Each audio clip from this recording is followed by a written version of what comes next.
Glickman, the director of the Institute of Politics, and I want to welcome you all to the John F. Kennedy Jr. Forum.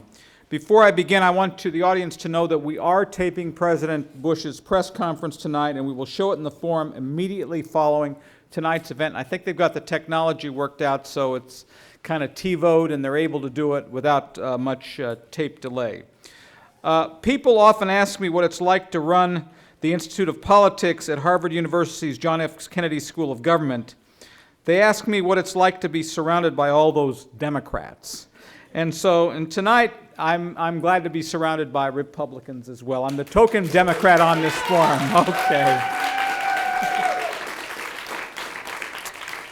As you can see, Harvard is crawling with Republicans. The Institute of Politics was established in 1966 with the mission of inspiring and encouraging young people to enter careers in government and public service. To do that, we host speakers from all over the political spectrum and from both sides of the aisle. Just last semester, we hosted the 8 Democratic presidential primary candidates in our Hardball series. Ken, in the past, we have hosted your boss's father, President George Herbert Walker Bush. Last year, we hosted President Bush's mother, First Lady Barbara Bush. And let the record show, both received sustained standing ovations as well. In the future, we hope to host the current President Bush, a Harvard graduate, here in the forum. And I would note for the record that we have President Bush's aunt and President Bush 41's sister, Nancy Ellis, here. Why don't you stand up and be recognized? Thank you. Before I turn over the podium, I want to tell Ken that we look forward to hosting him after the election for the Presidential Campaign Decision Makers Conference, which we host every 4 years. In any event, we are honored to host Ken Mellman, the campaign manager for the Bush-Cheney re-election campaign. In the 13 years since he graduated from Harvard Law School, he has skyrocketed to the most coveted position in American politics and has built a reputation as being a brilliant political organizer and strategist.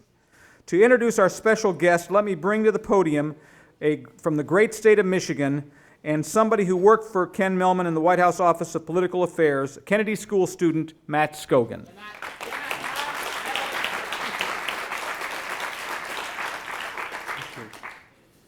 My name is Matt Scogan, and I'm a member of the Kennedy School Republican Club. Sure, sometimes we are vastly outnumbered here, particularly last semester when the 8 candidates for president were here, the Democrats. But the primaries are over. And the privilege, in my mind at least, of having Ken Mellman here this evening is more than enough to make up for having all those Democrats here last semester. 3 years ago, I had the honor of working under Ken in the White House Political Affairs Office.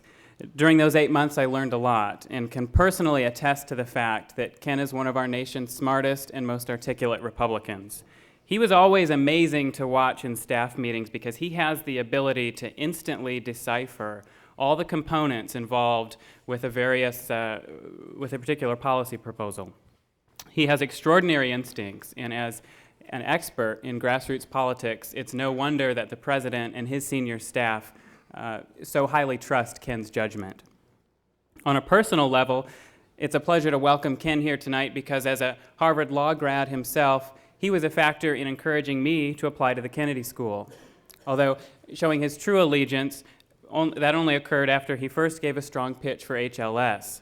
I remember one lunch in particular over crab cakes at the White House mess when Ken explained to me that Harvard Law School is the country's best graduate school. But if I really had my heart set on a public policy degree, the Kennedy School would also provide a good education. After graduating from HLS in 1991, Ken went on to practice environmental law for 3 years. Since then, he's worked on many high-profile campaigns around the country, spent 2 years as legislative director for Congressman Lamar Smith, and 3 years as chief of staff to Congresswoman Kay Granger. During the 2000 presidential primary campaign, Ken served as Midwest political director, where he oversaw 10 states. One of those 10 states was Iowa, where he wrote and implemented the then Governor Bush's historic Iowa caucus victory, the largest percentage of votes for a Republican in the history of the caucus. During the general election, Ken went on to serve as National Field Director for Bush-Cheney 2000. And in 2001, Ken was appointed President Bush's Director of Political Affairs, where he oversaw all aspects of the president's political agenda by working with federal agencies, members of Congress, local parties, and community groups. Last year, Ken was asked to be campaign manager for President Bush's re-election campaign. I've heard Ken speak many times. He's always fun and insightful, and as someone I personally admire very much, it's a sincere privilege to introduce him here tonight. So please join me in welcoming Ken Mellman to the Kennedy School. Thank you very much. Very kind. You're welcome. You want to hear or?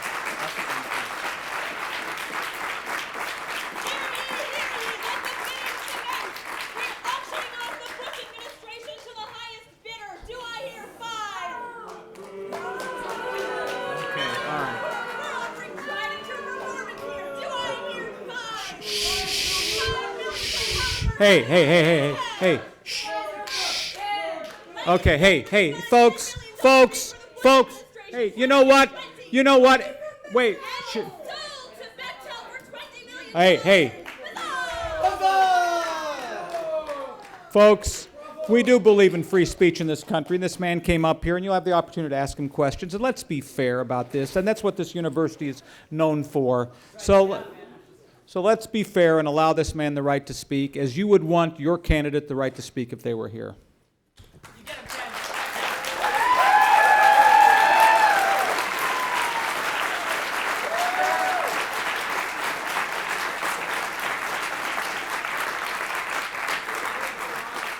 Well, first of all, I'm glad to see that the divinity student showed up tonight for the. It's great to be back here at the forum. When I was a HLS student, and I graduated, as Matt pointed out, in 1991, and we wanted to come for a really interesting lecture. I used to come very often down to these Institute for Politics lectures and enjoyed them very much. I know we've got some business students here too, and when we used to want to escape the intellectual rigors of Harvard, we would always go to the business school for courses or for lectures or for other things like that. So it is great to be back here.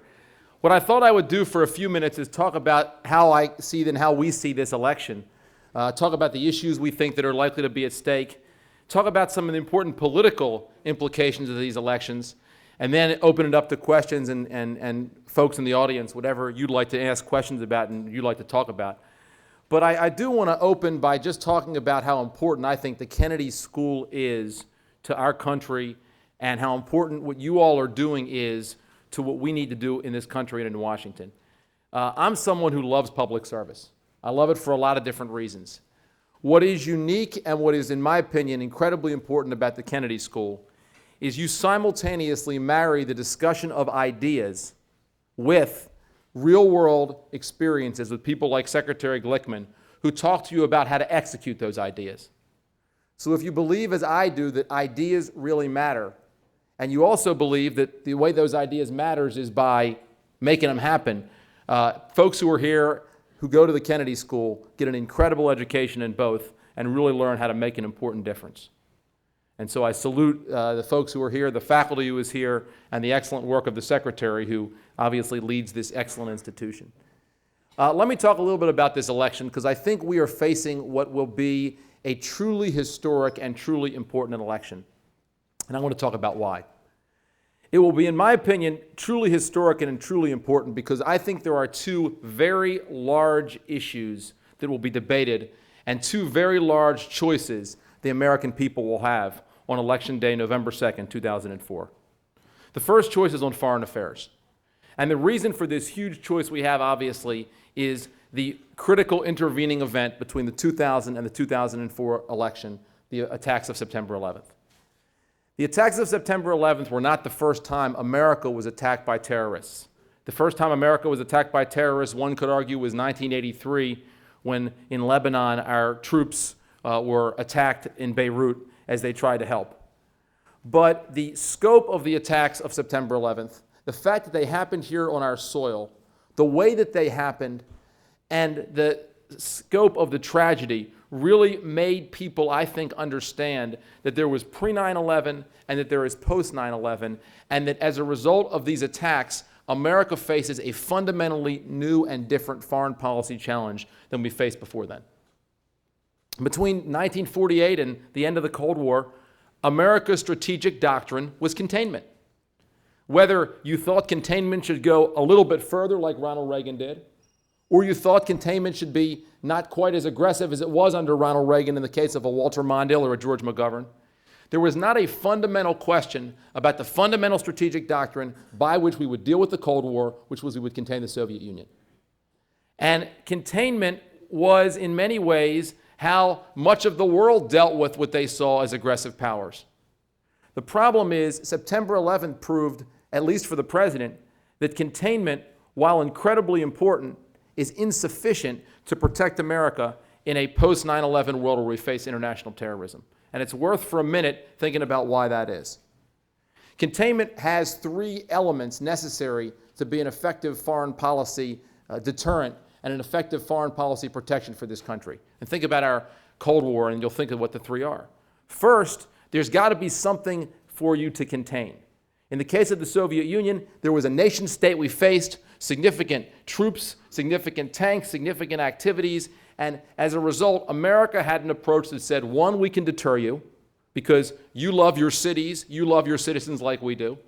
Two, intelligence lets us see what's happening in your country so we can pay attention, we can know how things are going. And three, there's something that therefore one can contain. But on September 11th, it wasn't an army, it wasn't a group of tanks, it wasn't missiles in Cuba as it was during the Cold War that we faced. We faced 19 people with box cutters who took a commercial airliner and turned it into a missile, and in a couple of hours killed 3,000 people. And so what President Bush believed on September 11th was that the question of how we defend America, while containment would be important to it, it was no longer sufficient, because how do you contain 19 people with box cutters? When people care about hurting you or killing you more than they care about their own lives, how do you deter them? Whereas intelligence could lead John F. Kennedy to see the missiles in Cuba, what is intelligence going to do when you're talking about 19 people with box cutters? And so after September 11th, the president put forward what some call the Bush Doctrine. People have different items for it, but basically what it is it's the notion that we need to proactively go after the terrorists. And that has several elements to it. The first element is to say that people who support terrorists, as well as the terrorists themselves, are going to be treated the same. They're going to be brought to justice. You saw that in Afghanistan. The Taliban basically said, we didn't do the terrorist attack, but we're also not going to turn over Osama bin Laden, and so the Taliban was brought to justice and removed from power. The second part of this approach, this doctrine, is to say we will anticipate risk. How many people did you hear on September 12th and afterwards, and I heard a lot, who said if only we had connected the dots, if only we had anticipated risk? In the words of Winston Churchill in the early 1930s, we dealt with the threat while it was gathering, as opposed to when the threat became imminent. And so what the president said we needed to do, and what he did in Iraq, is to say, we will deal with threats which are not yet fully materialized, which are not necessarily yet imminent, but which are gathering. And in a post-9/11 world, it is unacceptable to allow that threat to gather because, remember, deterrence, containment are no longer sufficient. So in the case of Iraq, when you have a dictator who you knew invaded his neighbors, you knew used weapons of mass destruction, you knew sought weapons of mass destruction, had a weapons of mass destruction program, you knew had flattered the international community for 10 years, you knew supported terrorists, you knew had terrorists operating out of his country, and when the international community unanimously said he has stockpiles of these weapons, it was the president's considered judgment that this threat, this gathering threat, had to be eliminated because in a post-9/11 world, this proactive approach requires you to defend America, and we can't allow the threat to continue to rise, as unfortunately we did before the attacks from Afghanistan. Third part of this approach is to say we need to look at our homeland and how we protect ourselves. And so the president created a Department of Homeland Security, and he also created and passed the Patriot Act, which gives law enforcement the same powers for terrorists that they already have for drug dealers, for organized crime, and for other national threats which Congress has deemed to warrant those powers. Finally, the president also, as part of this effort, put forward what he calls the forward freedom approach, which says that in addition to deterring, in addition to going after terrorists, there's something else going on here.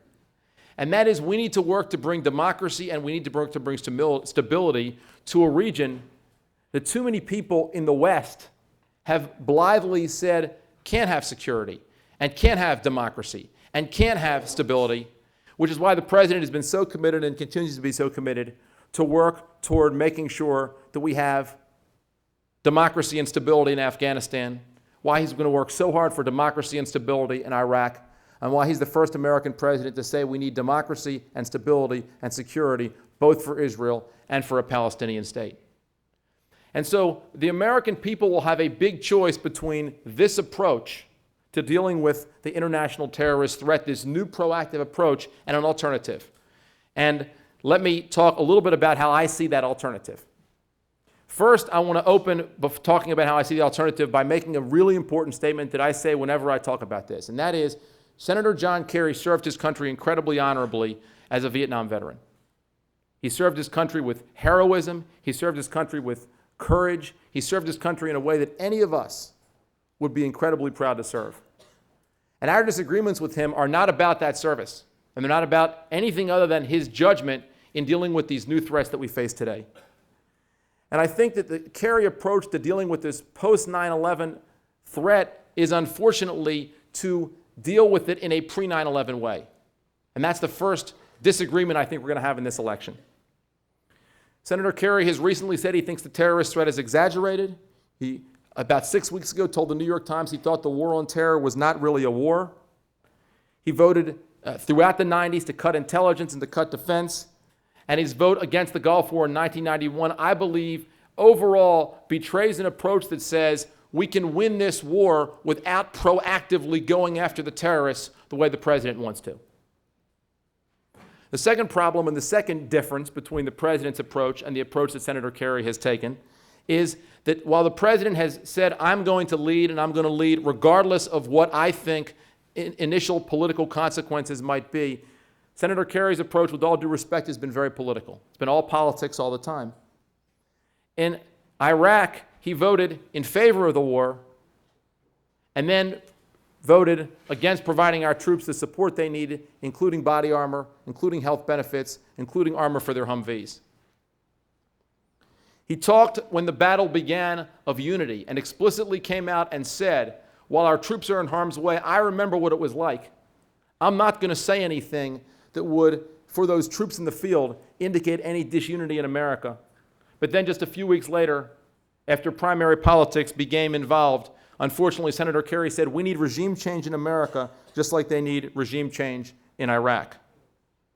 And recently, he's adopted an approach to dealing with the threats we face today in Iraq that I can only call an echo of what Jeane Kirkpatrick once talked about when she complained about folks involved in what she called blame America first. On Imus in the Morning the other day, he said, that arrogance is what is buying us this increasing problem that is a reaction to an American occupation. He also said in a Washington Post editorial today the same thing.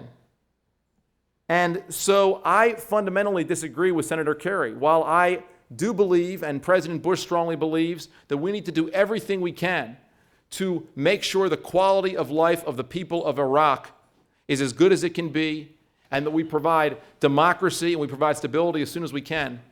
The people who are today taking hostages, the people that are killing American soldiers, the people that seek to restore either Saddam Hussein or a theocracy or a dictatorship are not upset because of any kind of arrogance. These are people who fundamentally do not like democracy in Iraq. And those people should be blamed for what they are, which is international terrorists and outlaws, and should not be explained away by a candidate running for president of the United States.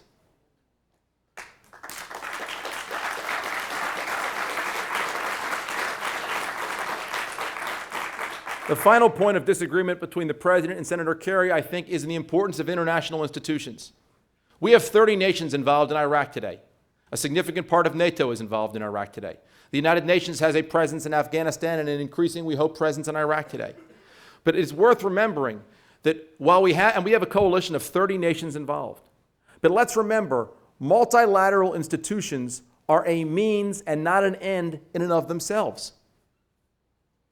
Remember, a over-adherence to simply saying whatever the multilateral institution is going to say is what we're going to do is what the world did in the early 1930s.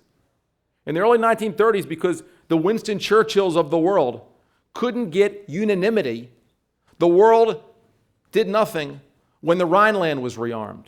And the world did nothing when Austria was annexed. And the world did nothing when parts of Czechoslovakia were annexed. And the result was people faced a much greater and much more serious threat later on.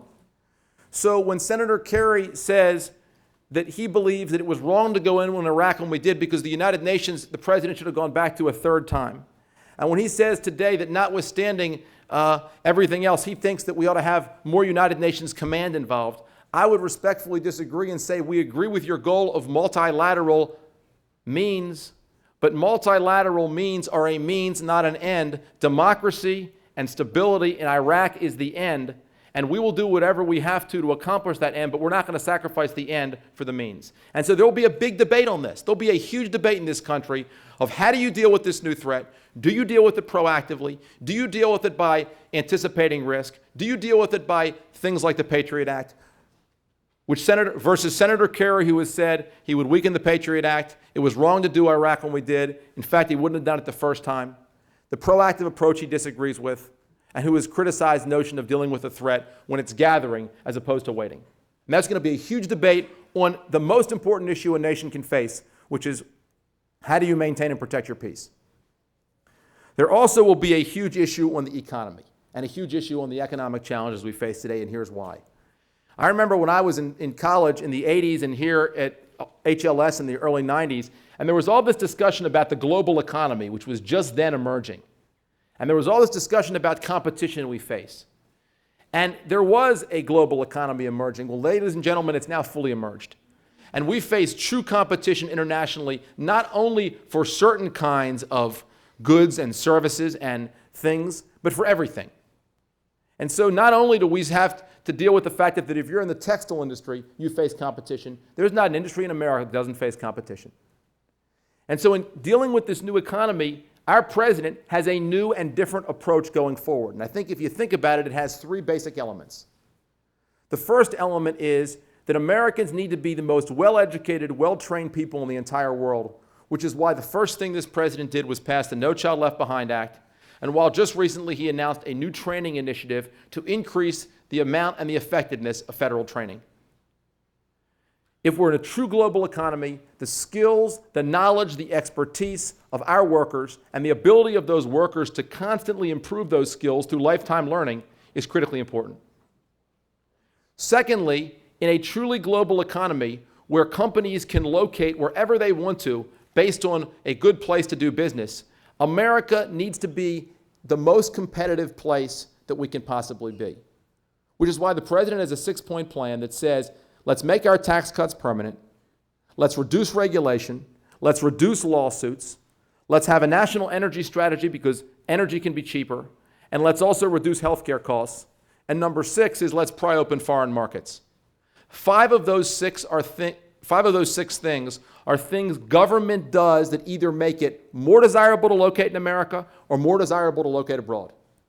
If a company, because of the fact that the whole world is competing, can choose to work in either Indiana or India, and in India they have a lot fewer lawsuits and a lot less regulation, and in Indiana they have more, they're going to go to India. And so the president's second approach is to say, let's make America the most competitive place in the world for employees by making sure that employers can spend as much as they can on salary and on investment. Third part of it is what the president often talks about, and it's about the creation of an ownership society. And let me give you an example by talking about my own family. My dad retired 3 years ago after working for the same company for his entire career, more than 35 years. And a lot of people were like that in that generation. And when you work for a company, you don't just get a paycheck. You get health care benefits, you get pension benefits, they train you, they prepare you to retire, they take care of your family. And if you're going to work for one job your whole life, then It's fine to get all of that stuff for the employer. But if, like many of you, our generation is going to change jobs 15 times, you ought to be in a position where when you either lose your job or change your job, you don't also lose your health care, and you don't also lose your pension, and you don't also lose the ability to have the training you need. And so this president's put forward a plan that he calls the ownership agenda that includes things like health savings accounts, which is now the law of the land, worker retraining accounts, now the law of the land, pension portability, now the law of the land. And it includes other things that we hope will be the law of the land, like allowing younger workers to make personal investments in personal retirement accounts if they want, because in a place where you're going to change jobs 25 times, if we want to provide people with the same kind of security that in the post-World War II era they had from their job, they need to own it because they're not likely to stay in that job for their whole career like they did before. And this vision the president has will again be up against a vision that is very different. If in the case of the war on terror, the president's approach is to be proactive, whereas Senator Kerry, I believe, has false illusions about the threats we face. When it comes to the choice on the question of the economy, I believe Senator Kerry has a return to failed ideas. Raising taxes in your first 100 days in office, which Senator Kerry has said he will do by $900 billion at least, will not make America more competitive. If GM has to spend more money on taxes, if GM has to spend more money on regulation, if GM has to spend more money on litigation, they have less money to employ people and more people will lose their jobs. And so when you look at the Kerry record, what concerns us is the fact that you have a long career of voting for higher taxes, more than 350 tax increases he's voted for, more than 350 times the voting for higher taxes. You have a long record of voting against tort reform and a long record of voting in favor of more government regulation. And so in this new economy where everything is, can we attract jobs and keep them here? An approach that says we will make it more expensive to hire workers is the last thing we want if our goal is to employ more Americans, and that'll be a critical choice on Election Day.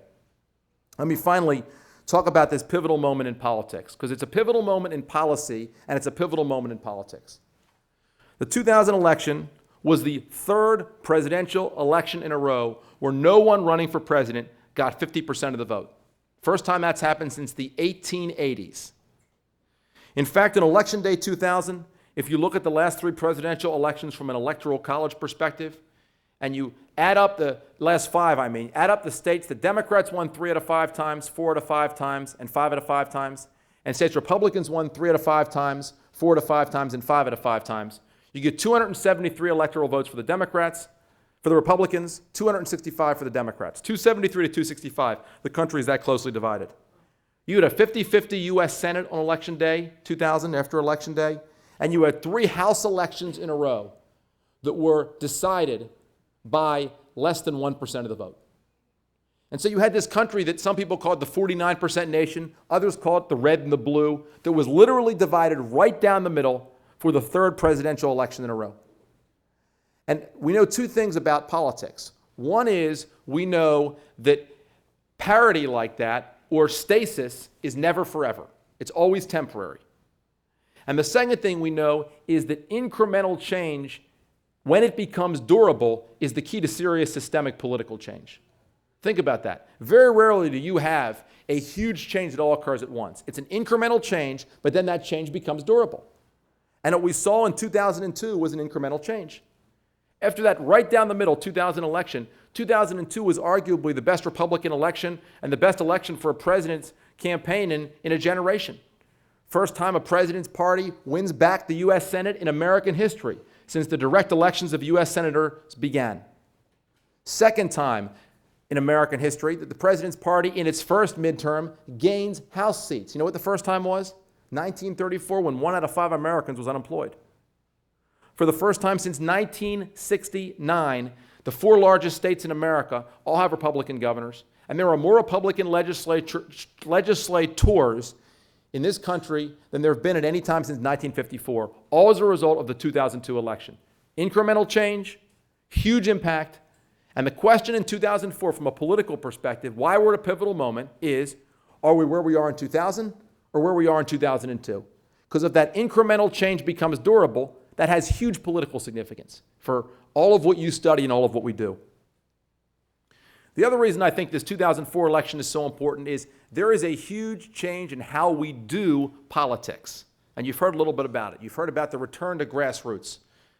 Let me explain what I think that means. First of all, there's a return to grassroots shoe leather politics because the country's closely divided. And a good turnout operation, as those of you who have worked on campaigns knows, makes a difference in a 3% race or a 4% race. When all the elections are decided by 3 or 4%, that's really important. But just as important are two other factors. Number one, think about how people get information, whether it's political information, whether it's marketing, no matter what it is. We've gone from a world where most Americans had 3 television stations that they watched to today where the average American has more than 60. We've gone from a radio world where most people listen to music and sports to one where talk radio is all the time. We have a World Wide Web where literally millions of pieces of information can be provided.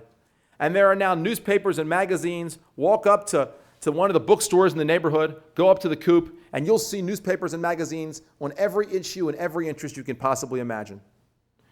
And so you have a world where a wealth of information creates a poverty of attention. And because of all of this information that's out there, the ability to do what you did in a 1984 campaign or a 1972 campaign or even a 1996 campaign, which is to run television ads and thereby create a dialogue, is reduced when the average American receives 1,000 messages a week in a 24/7 news cycle, and when TV ad recall has declined by 75% over the last 30 years. So for all of those reasons, the importance of shoe leather politics driven by an aggressive web campaign is incredibly important, and 2004 will also be pivotal because I believe this will be the first election where the web, where the internet plays an incredibly important and a critically important role. It will to the Bush campaign, it will to the Kerry campaign, and it obviously did to the Dean campaign. So for all of these reasons, this election, November 2nd, 2004, is critical. America's at a crossroads on the question of how we protect the peace. Do we go forward and proactively continue to go after the terrorists, or do we go back to a false illusion that terrorists are not plotting and dangerous regimes are no problem? Do we continue to go forward with how we've taken a recession and turned it into a recovery? And do we create even further prosperity by making sure that every American is trained and well-trained and there's accountability in our schools?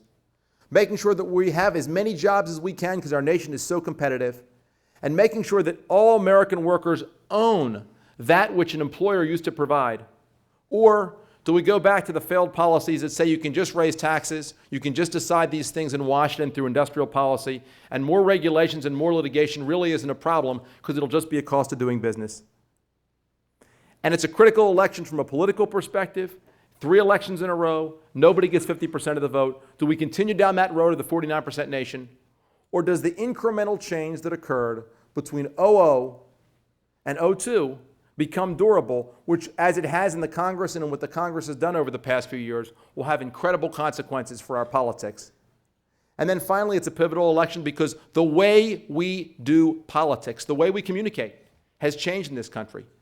And for the first time ever, an election will be decided as much as by what's on the web and what's on talk radio and what's on people going door to door as is decided by what's on television. And so you will have the first presidential campaign that, if 1960 was the television election, I believe this will be the synergy election where the ability to effectively communicate depends upon your ability to have synergy between earned media, paid media, web activities, and ground games. And the ability to leverage that synergy ultimately determines how you communicate. It's an incredibly exciting time to be involved. I feel honored to be able to work for President Bush, a man who I believe is leading this country at an incredibly important time, and I believe is the right man to lead at that incredibly important time. But regardless of whether you're a John Kerry supporter or a George W. Bush supporter, I think we should all agree on this. Number one, the business of politics and of government is an incredibly honorable profession. It's the ultimate thing you can do because you're serving something larger than yourself. You're serving your country. Second, we can all agree that public involvement and the involvement of people watching on C-SPAN and people in this audience is incredibly important. Be involved and get involved. And third, I hope we can all agree that as we're debating these incredibly important issues, let's do it in a way that while we discuss our important differences, let's do it in a way that also reflects that while we may disagree about means, we all agree about the ends. We all agree that America ought to be a country that is at peace. We all agree that America ought to be an opportunity society. And we all should agree that America is a country where let's come together and debate, but let's do it in a way that's not disagreeable. So thank you very much. Be happy to answer any questions. Appreciate everybody coming. Is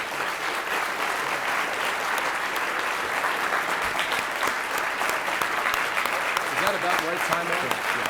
We got about 15 minutes.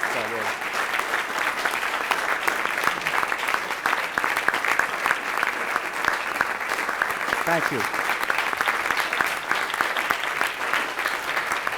Thank you.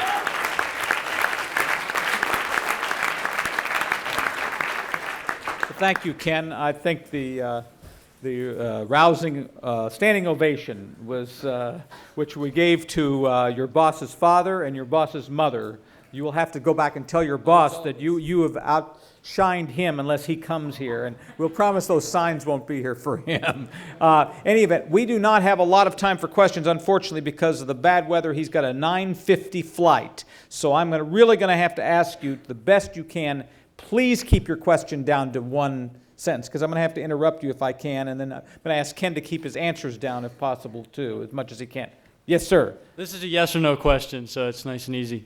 My name is Nick. I'm a junior at the college. How are you, Nick? And I'm pretty well, thanks. Nice T-shirt. Yeah, thank you, thanks. If you want, I'll give you another free T-shirt. Yeah. Huh? Basically, thanks for saying that politics is an honorable profession, and I agree that America should come together and have a positive debate. Polls actually show that Americans are fed up with negative campaigning. And one thing Lee Atwater regretted... Question, if you can get to it. Yeah, sorry, okay. Well, I'm asking, will you renounce today in front of all of us the use of wedge issues like the race baiting in 1988 that Lee Atwater later came to regret, or gay marriage, for instance? Will you renounce the use of these negative campaign issues? I think we should debate issues that are important to the American people, not that are wedge issues. I would respectfully disagree with your characterization of certain issues. I think that the definition of marriage in this country ought to be debated in a way that is respectful to both sides, in a way that is tolerant, but what could be more important to our society than debating that issue? So I think that we shouldn't say issues we don't want to debate we're going to take off the table because those are, quote, wedge, but let's make sure whatever we debate, let's debate it in a way that doesn't question each other's motives. Yes, sir. Thank you. Mr. Mellman, I was wondering if you would describe what you think are the three most important issues that need to be dealt with in the next 4 years that are particularly timely as we face this election. I think the most important issue we have to deal with is the question of how do we continue to prosecute and win the war on terror. It's important to our economy, it's important to our way of life, it's important to everything.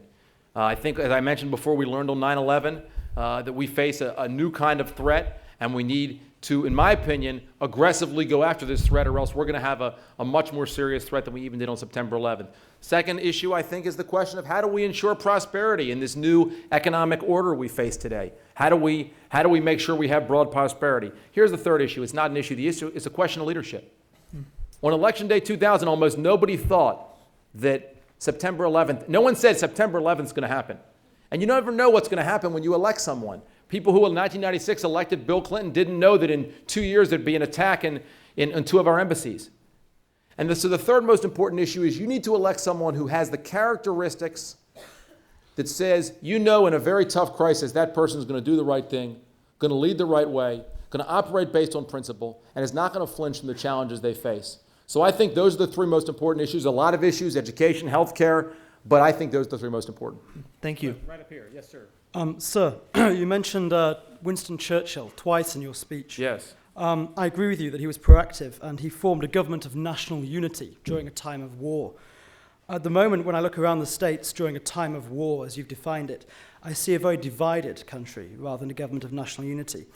If you believe that during a time of war we should bridge divides, can you give me 3 examples of how your administration is doing that? Absolutely. 3 examples. Example number 1, the fact that we've passed the most comprehensive education reform in a generation, No Child Left Behind, bipartisan legislation, now the law of the land. Number 2, the fact that for the first time in a generation we Seniors will have access to prescription drugs, and in a way that modernizes Medicare so that when a young fellow like yourself is retiring, the system is there for you and you have health care as you need it. And number three is the way our country has responded to the threat of terrorism. Look, we have a Department of Homeland Security. We have a Patriot Act. We overwhelmingly came together. Only a very few senators, unfortunately like Senator Kerry, voted against providing our troops the support that they need in Iraq. So I think that while there's a law, let's not mistake a vigorous debate for a lack of national purpose and national unity. We have had national purpose and national unity, and we've also had vigorous debate. Hi, Mr. Mellman. Thank you for coming. In the 2000 campaign, and as you stated today, Bush promised to invest in our children, partially by expanding college scholarships and increasing Pell Grants. However, he hasn't fulfilled these promises, and in fact, legislation going through the Congress today is going to mean that me and my fellow students are going to have to pay $3,000 to $5,000 more on interest on our loans, in addition to the tax cuts to the taxes we're going to have to face with the increasing national deficit.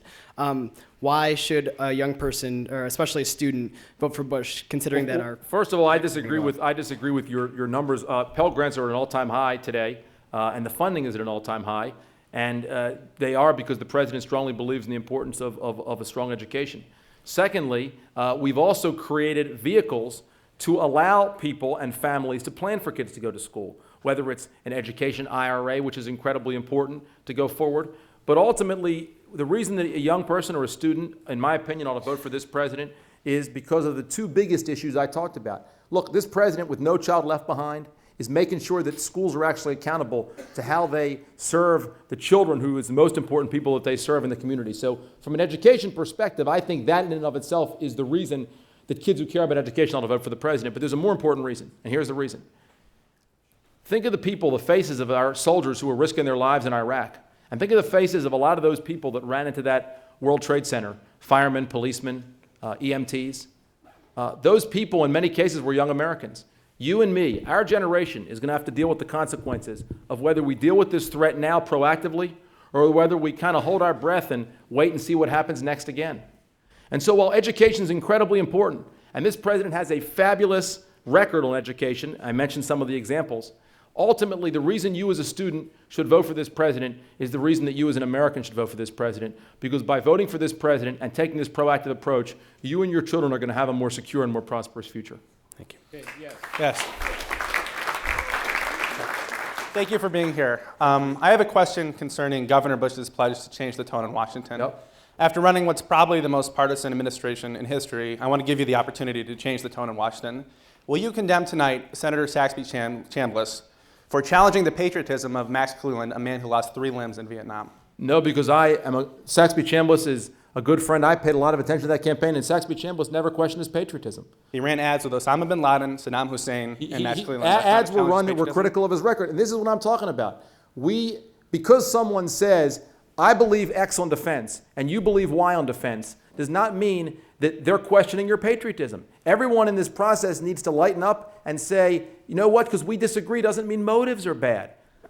And so anybody that questions anybody else's patriotism, I would in a minute condemn, but that's not what happened in that race. There was a disagreement about things like, should we create a Department of Homeland Security? Did we do the right thing in going after Saddam Hussein? That doesn't mean that the motives of Saxby Chambliss were base. That simply means they disagreed about how to get there. Okay, right there, yes. Can you describe how the Bush campaign can communicate to the American people the threat of international terrorism, given that the sense of the credibility of that threat is fundamental to our continued military adventure in the Middle East? Well, I think that the American people understand fundamentally that threat, which is why polling consistently shows the majority of Americans believes that we did the right thing in Iraq, regardless of whether we find weapons of mass destruction. But I think what you need to do is, you ask a very good and important question. You need to constantly remind people how we all felt that week after September 11th, and remind people what we said about how we would never again allow ourselves to kind of go into a slumber where we didn't proactively try to connect the dots and figure out the threats we face. One thing we know, when America doesn't lead, the world goes to sleep. When America doesn't lead, other nations, for whatever reason, haven't been willing to take on these challenges proactively. So I think we need to keep reminding people, keep connecting the dots for them, keep reminding them that why we're doing what we're doing in Iraq, in Afghanistan, in these places, we're doing it in order to protect our people here at home. You've been doing a very good job of reminding people of September 11th and during this campaign. I think that's an important pivotal moment. Good evening. Thanks for coming. I'm Brian Richardson, the co-chair of the Democratic Caucus here at the Kennedy School. Welcome. Thank you. I'd like to ask you about the environmental record of the president. In my opinion, is one of the most abysmal records of any president. Particularly, he tried to weaken the definition of federal waters protected under the Clean Water Act. He's eliminated, or he's let rescind the Superfund tax fund, and he has allowed the new source review provisions to leave the Clean Air Act, which causes as many premature deaths in the United States as those that died in the September 11th attacks. Why should most people that care about environmental protections and you as an environmental lawyer feel comfortable with this administration's environmental record? I'm glad you mentioned that I'm an environmental lawyer. That is my background. I'm very interested in it, and the environment is one of the reasons that I support this president. I disagree with your analysis of his record. Let me tell you what New Source Review does. What New Source Review just says is one of the problems we've got is that for a generation, we've made tremendous environmental progress in this country. We've made progress for a lot of reasons. One of the reasons we've made progress is because Republicans and Democrats have come together to say we need environmental regulation. But we now enter what Greg Easterbrook, no right-wing activist, calls a new environmental moment. And in that new moment, in my judgment, we need to, instead of saying it's all about command and control regulation, we need to figure out ways to make sure that we accomplish new environmental progress through innovation. Here's the problem with New Source Review. You own a plant somewhere. You want to put a new provision in the plant that actually reduces environmental output. You can't do it without an incredibly cumbersome permit process. What New Source Review says is if you can do it in a way that's more healthy for the environment, you ought to be able to do it without going through that process. Let me give you another example. Healthy forests. Go out west. Go to Colorado. Look at two identical forests. Look at one forest that's been prudently managed. Look at another forest that has in no way been prudently managed, in no way been trimmed. And if there's a forest fire in each forest, in 100 years, the one that was never managed will look like the top of the moon because of the fact that the growth hasn't returned. And the part that was prudently managed will be once again green, and there's less likelihood of fires. So I think the environmental issues, the president's got an approach that says, instead of dogma being what defines it, it's what's good for the environment. And I think the president's got a record that we can be very proud of, and one that we are very proud of. Since Ken has to make this flight, I'm going to take the prerogative of asking the last question. Okay. And I want to say that I think he's done an excellent job tonight. I don't agree with everything that he said, but I think that it has been, I must tell you. That's right, that's right. Thank God. I wanted to ask you about the deficit, because I would ask the same thing of the Democratic candidate. And regardless of whose fault it is, when President Bush came into office, we had a fairly significant surplus in this country of about $200 billion or so. And right now we're looking at deficits out of about $500 billion as far as the eye can see. I think that's an issue that affects these people in this room more than any of the other issues that have been mentioned, because it actually affects the ability of our economy to grow and these people to have jobs. How do you deal with that deficit issue? Because you can argue that it happened on your watch, even though the causes may be varied. Well, I think what you do is you have a plan, as the president does in this year's budget, to cut the deficit in half over 5 years, and you reduce the deficit, but you do so in a way that, again, thinking about the people in this room, doesn't shortchange them in other important ways. Let me explain to you what I mean. You had a deficit in 1983 when Ronald Reagan was president that was about 6% of GDP. And of course, remember, the deficit matters as a percentage of GDP. It matters as the size of the economy. The deficit you had then was for two reasons. One, because the country was in a recession. And two, you had a deficit in 1983 because of the fact that we made a huge investment to win the Cold War. I would argue that deficit was while we had to eliminate it, and we did eliminate it, it was worth having for those two purposes. It was unfortunate, but the fact is, if you had raised taxes in the mid-'80s, the recession that we had in '82 would have been much worse, and millions of people would have lost their jobs.